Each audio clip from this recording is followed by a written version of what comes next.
Ingdeng thomke braisi karbila meta mining kane sekamai pike paman ponjia phan kimrang ponbomlo. Lamet kavya khai ki thitang. Hala bangso khai phan phur kimota ki thikereng abirta ni. Nipielam ni chinghon chinam pathi pn ponsidong mukagra sinja klamalong karbila meta mai ningkane sekamai pinon ki wangji ni phai kora troxi la peni phai thomkep an ki paman ponjia phan kimrang ponbomlo pusi bertanang pali. Ingdeng thomke braisi karbila met amai ningkane sek amai pike paman ponjia phan non ni phovelo labangso karbila met amai ke paman ponjia phan chisik chedang ponsi kimrang ponbomlo labangso karbila met amai ke paman ponjia ni dongmukak forest department dongmukak pwd department pen chenglok mena department pen exhibition kipak lang ponjia phan kimrang ponbomlo lapen halapu terika masan choma tumsitami mena sai kiklem kidam thekpon longlo la singdeng thomke braisi karbila met amai ningkane sek amai pi ki paman ponalong aha wartin pen ke thekiding lamet lamchong kaching hon abang phu bang phiatum bangsor ni rdgp pon popusi ning thepono চলিত মাহৰ 27 তাৰিখৰ পৰা 4 দিনীয়া কাৰ্যসূচীৰে কাৰ্বি লামেট আমাই তথা কাৰ্বি সাহিত্য সভা 31তম বাৰ্ষিক অধিৱেশন ইয়াত তথা দকমকাৰ ৰাচিন্দা আক্লামত অনুষ্ঠিত কৰা হ'ব। গতিকে উক্ত অনুষ্ঠানত প্ৰায় প্ৰতিনিধি প্ৰায় 2000 জন ইয়াত 4 দিনৰ বাবে স্থায়ীভাৱে থাকিব। তেখেতসকলৰ থকাৰ সুবিধা দিবলৈ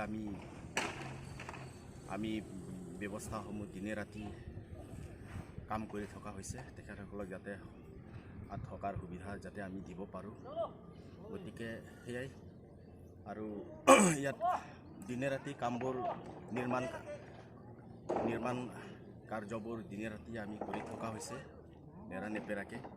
আমাৰ যিমানবোৰ ৰিচেপশ্যন কমিটি আছে আমাৰ লগত সকলোৱে সহযোগ কৰিছে আৰু আমি এয়াই আৰু মই আহ্বান কৰিব বিচাৰোঁ কাৰ্বি আংলং সকলো কাৰ্বি ৰাইজক যে ইয়াত সকলোৱে যাতে আগভাগ লয়, কাৰণ সাহিত্যই আমাৰ জাতিৰ প্ৰাণ হয়, জাতিৰ জীৱ হয়।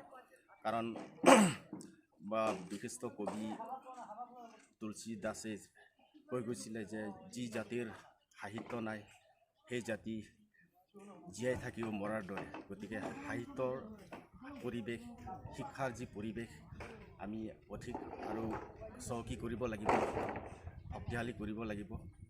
আৰু শিক্ষাৰ ক্ষেত্ৰত মহান দাৰ্শনিক ছক্ৰেটিছে কৈ গৈছিল যে শিক্ষাই জ্ঞানেই শক্তি।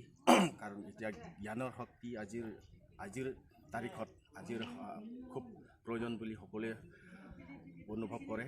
গতিকে আজিকালি প্ৰায় দেখা পাওঁ শাৰীৰিক শক্তি প্ৰয়োগ কৰাই দেখা পোৱা যায়। গতিকে সেইবোৰ জাতিৰ বাবে বা সমাজৰ বাবে ভাল লক্ষণ নহয়।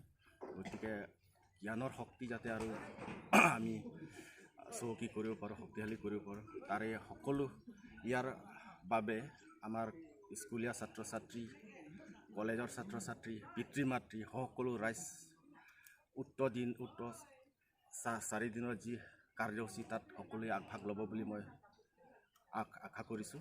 গতিকে এইখিনি কৈ মই সামৰণি মাৰিছোঁ।